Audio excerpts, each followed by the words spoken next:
ভাই সামনে ইলেকশন, ভাইয়ের দিকে খেয়াল রাখেন, ঠিক আছে, যাতে মিস না হয়। এই দেখি সর সর সর।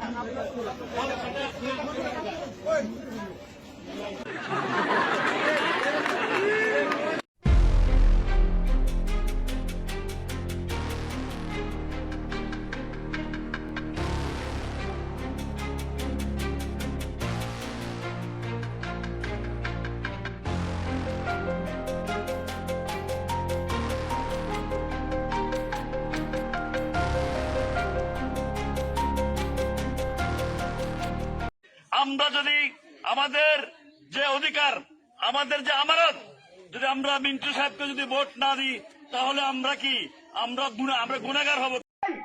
আমি বলতে চাচ্ছি, আমার বিএনপির নেতৃবৃন্দ ওই জামাতের মেয়েদের ছায়া খুঁজে নেবে বলে দিলাম। যদি আবার আপনারা গ্রামে লাগান, সব হিন্দু সম্প্রদায় ম্যাক্সিমাম মুসলমানও আছে। আমি খালি একটুকু বলতে চাই, আমাদের সরকার যদি হয়, আপনাদের যতগুলা হিন্দু আছে মহিলা সবার আমরা ফ্যামিলি কার্ড করে দেবো। একজন আমার কাছে যাবেন, একজন যদি বাদ বেড়ে যান 5,000 টাকা করে পাবেন মাসে। না, 2,500 থেকে 5,000, প্রথমে 2,500, তারপর বছরের পর বছর বাড়াইতে থাকবে। চিনবেন নি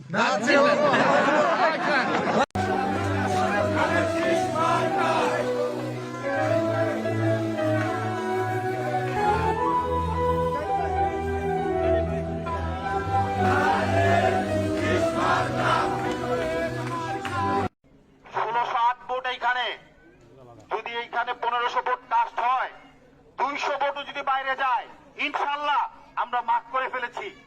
আমরা ধরতে পারবো কে কে অন্য মার্কায় ভোট দিয়েছেন। আমাদের কারো কাছে যাওয়া লাগবে না, আপনাদের পিছনে আমাদের গোয়েন্দা লাগানো আছে। আল্লাহর কসম করে বলতেছি, আপনারা এখনো আমাদের সাথে তারের শীষের ছায়া তলে আসেন।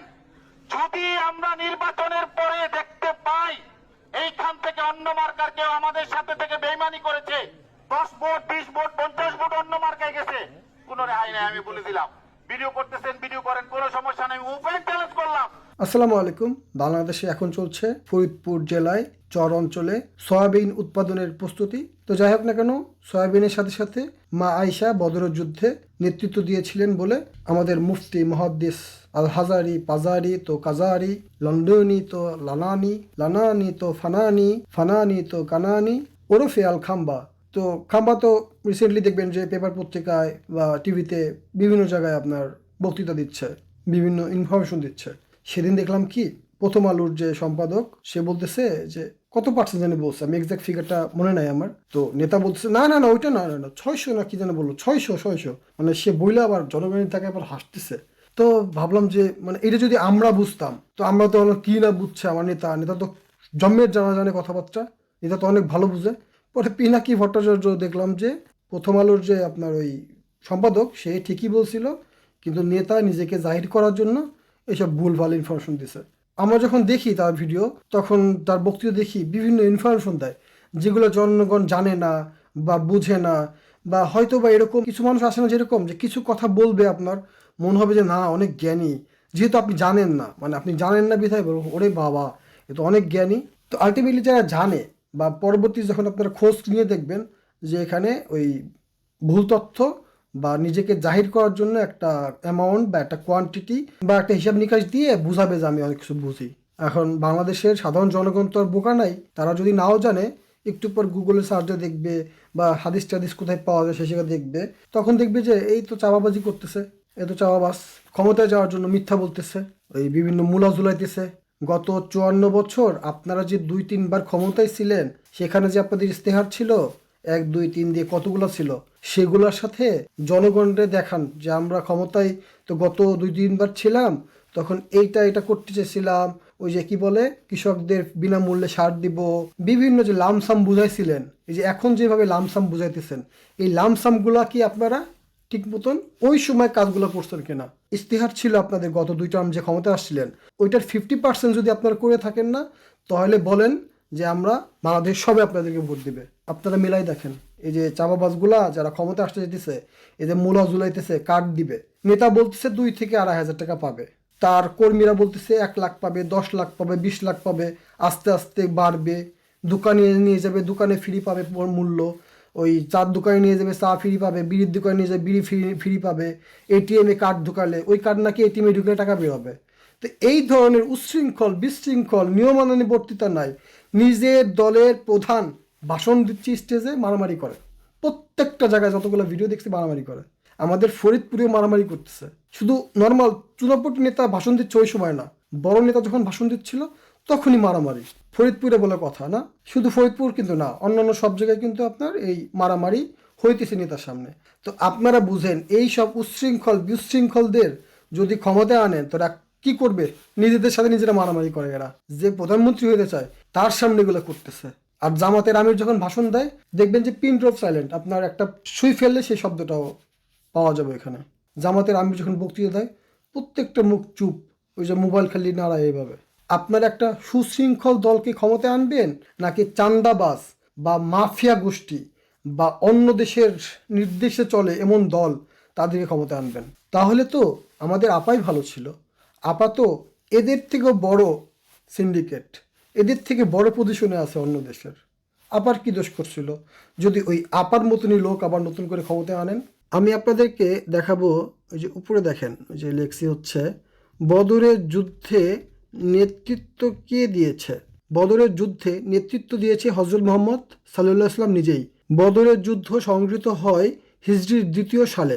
মুসলমান ছিলেন প্রায় 313 জন, কুরাইশ বাহিনী ছিল প্রায় 1000 জন। এ যুদ্ধে রাসূল সাল্লাল্লাহু আলাইহি ওয়াসাল্লাম ছিলেন সর্বাধিনায়ক ও কৌশলগত নেতা। সাহাবীদের মধ্যে গুরুত্বপূর্ণ নেতৃত্বে ছিলেন হজরত আবু বকর, হজরত ওমর, হজরত আলী, হজরত হামজা। এটি ইসলামের ইতিহাসে প্রথম বড় যুদ্ধ এবং মুসলমানদের জন্য এক ঐতিহাসিক বিজয়। এরপর আমি সার্চ দিছি হচ্ছে মা আয়েশার কি কোনো ভূমিকা আছে বদরের যুদ্ধে? তো উত্তর আসছে কি দেখেন, সংক্ষেপে বললে না, মা আয়েশা রাদিয়াল্লাহু বদরের যুদ্ধে সরাসরি কোনো ভূমিকা রাখেননি। কেন রাখেননি? বদরের যুদ্ধ হিজরির 2য় সালের সময়। মা আয়েশা রাদিয়াল্লাহু তাআলা তখন রাসূলুল্লাহ সাল্লাল্লাহু আলাইহি সাল্লামের সাথে বিবাহিত হয়ে ঘরে গমন রুখসতী করেননি। তার বয়স তখন কম ছিল, তাই তিনি যুদ্ধে অংশগ্রহণ বা সহযোগিতামূলক ভূমিকাতেও ছিলেন না। তবে এটি গুরুত্বপূর্ণ বিষয়, পরবর্তীতে অন্যান্য যুদ্ধে যেমন উহুদ ও খন্দকে মা আয়েশা রাদিয়াল্লাহু সহ কয়েকজন নারী সাহাবী পানি সরবরাহ, আহতদের সেবা ইত্যাদি সহায়তামূলক কাজে যুক্ত ছিলেন।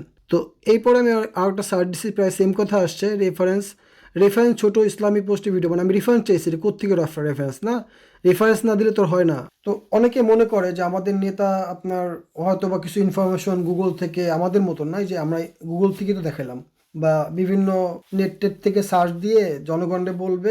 কিছু কিছু মানুষ তো মনেই করবে যে জ্ঞানী গুণী হয়ে আসছে। তো আলটিমেটলি যদি খোঁজ খবর নেন আর সবই ওই ফাঁকা বেলুন, মাকাল ফল, ভিতরে উপর থেকে ঝাকঝিক চাকচিক কিন্তু ভিতরে কিছুই নাই।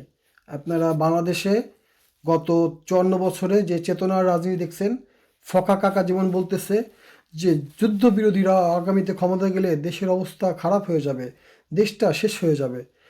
কিন্তু কিন্তু তার বাপ কিন্তু রাজাকার ছিল, খুব বড় সড়ো রাজাকার ছিল।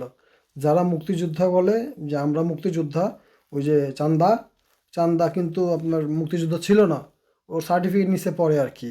এই জন্যই মুক্তিযোদ্ধার গল্প বলতে গেলে খালি জিয়াউর রহমান মুক্তিযুদ্ধ করছে এটাই বলতে পারে, নিজে কিন্তু আর কিছু বলতে পারে না। পিনাকি ভট্টাচার্য তো বলছে, তার আশপাশে যে লোকজন ছিল বা ঢাকায় যে যাদের সাথে যুদ্ধ করছে বলছে, তারা কিন্তু চান্দা আব্বাস কিন্তু যুদ্ধ করছে বলছে না, যুদ্ধ করে নাই। তো মুক্তিযোদ্ধা নিয়ে সব থেকে মিথ্যা কথা বলা হলো এইসব দলগুলো যারা চেতনা বিক্রি করে। মুক্তিযোদ্ধা 1 নম্বর ব্যবসা, যে কার্ড বিক্রি করে ক্ষমতায় যাওয়া যায় গত 54 বছরে গেছে। মুক্তিযুদ্ধ এমন একটা ব্যবসা, সব ব্যবসায় লস আছে কিন্তু মুক্তিযুদ্ধের ব্যবসায় কোনো লস নাই। আপা কিন্তু খুব বড় ব্যবসায়ী ছিল মুক্তিযোদ্ধার, এরাও কিন্তু এখন মুক্তিযুদ্ধের ব্যবসা করতেছে। 2 মুক্তিযুদ্ধের ব্যবসায়ী, দুইজনে কিন্তু মুক্তিযুদ্ধের ব্যবসায়ী। মুক্তিযুদ্ধের চেতনা যদি এতই বড় হয় তাহলে 2 দল কেন এক হয়ে যায় না? মানে গত 54 বছরে 2 দলের মধ্যে যুদ্ধ হয়েছে না, 53 বছরে 2 দলের মধ্যে যুদ্ধ হয়েছে না, ওরে ক্ষমতা আসতে দেবো না, ওরে দিব না, ওরে খুন করছে, ওরে করে মারছে না, তখন চেতনা করেছিল। কারণ চেতনা তো একই, দুইজনই মুক্তিযুদ্ধ করছে কিন্তু দুইজনই আবার দুজনের শত্রু হয়েছে। মুক্তিযুদ্ধ আসলে কিছু না, এরা খালি মুক্তিযোদ্ধাকে বিক্রি করে খাইছে। এখনও দেখবেন এই ফকার মতন মানে এক্সপায়ার্ড, এরা আপনার মুক্তিযুদ্ধের কথা বলে আবার ক্ষমতা আসতে চায়। বাংলাদেশের জনগণ তো এত বলদ না, কিছু বড় থাকতে পারে, অন্ধভক্ত যেরকম বাংলাদেশে আছে, কেউ সব জায়গায় আছে, তারা আপনাদের ভোট দিবে। আপনারা আগামীতে ক্ষমতায় আসবেন না যদি একটা সুষ্ঠু নির্বাচন হয়। এটা জনগণ বিশ্বাস করে, আমার কথা না। আমি সবসময় বলি যে আমি জনগণের কথা আপনাদের সামনে তুলে ধরি। কিন্তু আপার যে নেতারা ছিল তাদের জন্য যে আপার পতন হয়েছে, এই নেতারাই একে বুঝতে হবে। আপার থেকে আর খারাপ অবস্থা হবে কেন? কারণ আপার নিজস্ব একটা বুদ্ধি ছিল, সবাই বললেও নিজে সিদ্ধান্ত নিত, তারপরে 15 বছর পর চলে যেতে হয়েছে। আর এই নেতার এমনই অবস্থা, মানে ক্ষমতায় যাওয়ার আগেই পৌঁছে গেছে। জনগণ বলে, আমি বলি না। আমি কি এত বড় কথা বলতে পারি? দেখেন, এদের বিরুদ্ধে সাধারণ জনগণ কেন চেতবে না? আপনারা কি ভিডিও দেখতে পাচ্ছেন না যে বলতেছে না যে ভোট না দিলে না আসবি, ভোট না দিলে কেন্দ্রে আসবি না, 2000 ভোট গোনা ভোট, কে ভোট দিবি না এটা কিন্তু আমরা জানি। আমাদের কিন্তু সিসি ক্যামেরা লাগানো আছে, আমাদের কিন্তু গোয়েন্দা লাগানো আছে। ভোট না দিলে খবর আছে, প্রমাণ রাখতেছে ভিডিওতে। এবং সেই নেতা বলতেছে যে ভিডিও করতেছো, ভিডিও করো, সমস্যা নাই। তাহলে বুঝেন এদের পাওয়ারটা কত বড়। এরা কিন্তু নির্বাচন করতেছে। এই চান্দা দলের আপনার 53% ঋণ খেলাপি, 13 জন প্রার্থী 5800 কোটি টাকার মতন মাইরে দিছে। এই মারা অবস্থায় নির্বাচন করতেছে। যে মানুষ ক্ষমতায় না থাকা অবস্থায়, এরকম অবস্থাতে ক্ষমতায় নাই, তাই 5800 কোটি টাকা ঋণ খেলাপি এই দলে নমিনেশন দিছে। তারা যদি ক্ষমতা আসতে পারে, যারা ঋণ খেলাপিদের জন্য আন্দোলন করে, মানে নমিনেশন দেওয়ার জন্য, নমিনেশন মানে বৈধতা দেওয়ার জন্য, বিদেশ ফেরত নেতাদের দ্বৈত নাগরিকত্ব রেখে নির্বাচন করতে পারবে, করতে দিতে হবে, এর জন্য আন্দোলন করে এই টাক পড়ে যাওয়া বুইরা ছাত্র নেতাগুলা। এদের আমাদের কাকার বয়সও হবে, অথবা আমাদের বয়সের থেকে বড় হবে শিওর, যে কটাই যে লাফালাফি করে। তাহলে বুঝেন। আর বাংলাদেশ জামাত ইসলাম দেখেন, ছাত্র শিবির দেখেন, সুশৃঙ্খল সুগঠিত। জামাত ইসলামের কোনো দোষ নাই, তাই ফেক কইরা, সরি আমি নেতার মতন বলে ফেলছি, তাই জামাত ইসলামের আমির শফিকুর রহমানের এক্স হ্যান্ডেল বঙ্গভবন থেকে হ্যাক করছে। একটা সরকারি একটা সাইট থেকে ডক্টর শফিকুর রহমানের হ্যাক করা হয়েছে। এর সাথে জড়িত আপা বাহিনী, এই চান্দা বাহিনী, আর ওই বিদেশে কিছু আছে চান্দা বাহিনীর লোক, এরা সবাই মিলে এই কাজটা করছে। এই কাজটা যদি কথার কথা এক্সাম্পল জামাতের কেউ করতো, এদেরকে দেশদ্রোহী বলে এদেরকে যাচ্ছে তাই করে ফেলতো। কিছু করে নাই। এরা যে দোষ করতেছে চান্দা লীগ, এইগুলার জন্য কিচ্ছু হইতেছে না, পেপার পত্রিকায় কিচ্ছু লিখতেছে না। কিন্তু জামাত ইসলামের ভুল নাই, তারপরেও খুটলায় বের করতেছে। কেন নারী নেতৃত্ব দিবে না? নারী নেতৃত্ব কেমনে দিবে? নারী নেতৃত্ব বেরোলে তো চান্দালিকরা মাইরে ফেলতেছে, বুরকা টাইনে খুলে ফেলতে চাইতেছে, ছায়া খুলে ফেলতে চাইতেছে, পেটের থেকে লাথি মারতেছে। এই জন্য নারী নেতৃত্বের উপযোগী করে জামাত ইসলাম ক্ষমতা আসার পর চান্দা বাহিনীকে সোজা করে রিহ্যাবে নিয়ে পরিষ্কার পরিচ্ছন্ন করে চার দোকান দিয়ে তোদেরকে আগে একটা ইনকাম সোর্স করতে হবে, তারপরে ভালো মতন দেশপ্রেম শিখায়া, কেমনে দেশকে ভালোবাসা যায় এসব শিখায়, তারপরে তোদেরকে একটা ব্যবস্থা করে দিবে। তারপরে নারী নেতৃত্ব ক্ষমতায় আসবে কি আসবে না, জামাতে নারী নেতৃত্ব দরকার কি না জনগণ ঠিক করবে, জামাতের নেতাকর্মীরা ঠিক করবে। যখন দেশটা সুন্দর হয়ে যাবে, চাঁদামুক্ত হয়ে যাবে, দুর্নীতিমুক্ত হয়ে যাবে, তখন নারীরা যখন স্বাধীনতা পাবে, তখন নারী নেতৃত্ব সামনে ক্ষমতায় আসবে বা তাদের বড় বড় পর্যায়ে নিয়ে যাওয়া হবে বলে জনসাধারণ মনে করে। তো জামাতের আমিরে যতই আইডি ফেক করে না কেন, তাতে কোনো লাভ হবে না। নেতা যেহেতু হ্যাকিংকে ফেক বলছে, এখন থেকে আমি ফেকই বলবো, এটা যা হয় হবে। তো ফেক করে কোনো লাভ হবে না। জামাত ইসলামের বিরুদ্ধে মিথ্যা প্রপাগান্ডা ছাড়া কোনো লাভ হবে না, কারণ জনসাধারণ জামাত ইসলামের সাথে আছে। আওয়ামী লীগের সময় যখন বিএনপির পক্ষে ছিল জনসাধারণ, 70% মানুষ, 80% মানুষ যে কোনো ভিডিও বা নিউজে নিচে দেখতেন বিএনপির পক্ষে বা বিএনপিকে সাপোর্ট করত। এখন কেন করে না? কারণ দেখতেছে যে এই দুই রসুনের একই অবস্থা, চান্দাবাস, টেন্ডারবাস, দেশটাকে এরা চুষেই খাবে। এরা আগে যে ধরনের বক্তৃতা দিত ক্ষমতায় আসার আগে, পরে আর মানে না, শোনে না, করে না। তো এরা একই কাজ করবে। তার থেকে ভালো আসুন জামাত ইসলামকে ভোট দিয়ে ক্ষমতায় নিয়ে আসি, বাংলাদেশে একটা সুশৃঙ্খল সুন্দর ব্যবস্থা বাস্তবায়ন হোক, দুর্নীতিমুক্ত বাংলাদেশ হোক। এবং আর একটা খুবই গুরুত্বপূর্ণ বিষয়, সেটা হচ্ছে জামাত ইসলাম যদি ক্ষমতায় আসে, আপনারা এটা শিওর থাকেন বাংলাদেশে যত গুম খুন হয়েছে এটা বিচার হবে। আসুন আমরা শহীদ ওসমান হাদি যে ধরনের বাংলাদেশ চেয়েছিল, জামাতও সেই ধরনের বাংলাদেশ চায়। জামাত ক্ষমতায় আসলে শহীদ ওসমান হাদির হত্যার বিচার হবে এবং যারা নির্দেশদাতা তাদেরও বিচার করা হবে ইনশাআল্লাহ। আপনারা ভালো থাকবেন। আল্লাহ হাফেজ। আসসালামু আলাইকুম। আসুন জামাতকে ক্ষমতায় নিয়ে আসি। জামাত ছাড়া আমাদের এখন আর কোনো উপায় নাই, কারণ চান্দা লীগ, চান্দা বাহিনী ওই আপা বাহিনী সমান একই কথা। আবারও আপনাদের সামনে হাজির হব জনগণের কথা নিয়ে। আমার যে কথাগুলো বলছি সব কথা ফেসবুক, ইউটিউব থেকে বিভিন্ন ভিডিও নিচে জনগণ যে কথাগুলো বলে সেই কথাগুলো সবগুলো একসাথে করে আপনাদের সামনে তুলে ধরি। সয়াবিন তেল এবং ইসলামের মশলা বিকৃতিকারীদের খবর আপনাদের সামনে তুলে ধরবো সবসময়। আপনারা ভালো থাকবেন। আল্লাহ হাফেজ। আসসালামু আলাইকুম।